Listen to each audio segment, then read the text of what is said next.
the time. Whether that's turning up the AC, having a nice cold beverage or something to eat, taking a nap, sweating.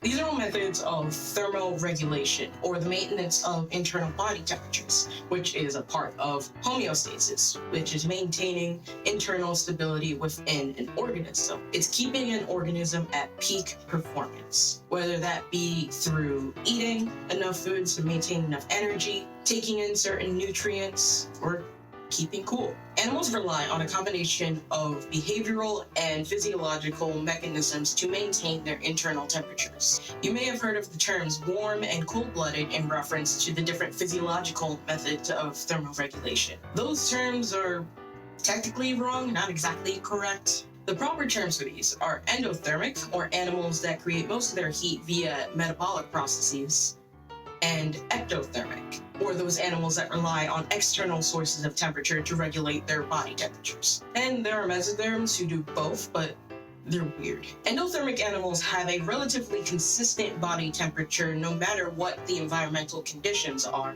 while the body temperature of ectothermic animals will fluctuate with external temperatures. There's a host of physiological methods that both endothermic and ectothermic animals can use to cool off. For example, sweating, having big flaps of skin, whether it be ears or neck frills, dense fur coats, or having little fur like you and I, moving the blood around to different parts of the body to help cool off. However, the behavioral methods for keeping cool are relatively similar throughout the animal kingdom, even with different body plans. Many of the ways that animals keep cool, whether that be behavioral or physiological, rely on evaporation.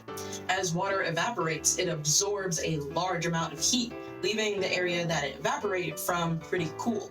That's why sweating is effective, especially for us naked apes. Another way to use evaporation to help cool off is to expose the moist internal tissues of the body, like the mouth, tongue, and the lungs, through panting or gasping. When most people think of panting, they often think of dogs, but cats and many other animals also do it. Birds have their own form of panting called gular or gular. Gular fluttering, or rapid vibrations of the gular, or the throat skin. Reptiles will also expose this moist tissue by opening their mouths. You might see crocodiles hanging out by the shore with their mouths wide open. Speaking of water, seeking out pools of water or wallowing in mud is another way to use evaporation to keep cool. Reptiles will seek out water sources to lower their temperatures when they get too hot, although this depends on the differences between the air temperature and water temperature. There are plenty of examples of animals using mud to keep cool, especially those animals that live in hotter environments. Pigs are one of them, but that's also because they can't sweat and they don't pant, which sounds terrible, honestly. Because panting or gasping and sweating are important ways for animals to keep cool, drinking a lot of water helps to facilitate the process of evaporation through these other means, thereby helping keep the animal cool. If you've ever been outside for a very long time out in the heat, you may recall that you weren't too hungry, even though it was like time of day where you're usually hungry, but not gonna eat anything because you feel like that's because digesting food requires a whole lot of energy, and it sends all of that blood and energy down to your stomach to help digest. So to keep your body temperature low, it's actually easier for you to just not eat at all. Animals tend to avoid eating food during extremely hot periods of the day because it requires so much energy to digest, and that's going to heat up your body. However, the most popular and universal behavior to keep cool is to just do nothing. Just go in shade, take an endothermic, exothermic, mesothermic, all of them, take naps. All of these animals will move to shady, cooler places during hot periods of the day and later and do nothing, often going to sleep. Moving takes energy.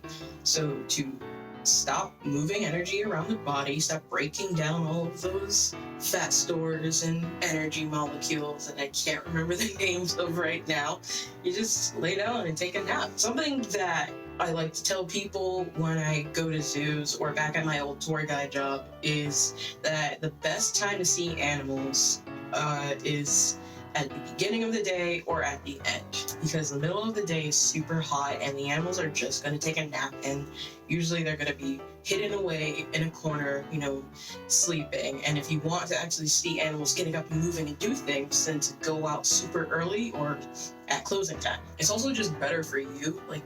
There's no reason to go out into a zoo at 12 p.m. in July and suffer all of that heat and not see an animal. It's too hot. I don't feel like doing shit. In arid and semi-arid ecosystems, this is taken to the next level. Animals in those environments have changed their activity budgets entirely to become crepuscular or nocturnal in order to avoid the extremely hot parts of the day. This is best to see in wide-ranging species that live in a variety of habitats. Comparing their behaviors across all of these different ecosystems and habitats, and seeing that animals who live in these hotter parts of the world just have this break period in the middle of the day. It might be a little bit longer than some of their relatives in different places that are a little bit cooler. I just find it amazing both the diversity of ways that animals have formed to keep their internal body temperatures as stable as they can, and also the similarities between all of these different species. I mean, if they ain't broke, don't fix it, right? So anyway, if you enjoyed this video, I'm in a new setup now. I'm in my room, actually. I got green screen. This is going to be a setup for the next couple videos until I go back to school, because I am going back to school, and that's in the future. But if you like this video, leave a comment if you have any questions or you want to say something in particular. Subscribe if you want to see more. I am going to have more videos out. I just needed a break from life.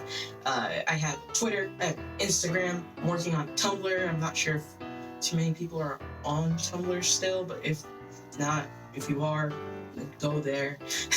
But till then, I hope you enjoyed this video, and I will see you next time. Have a good one.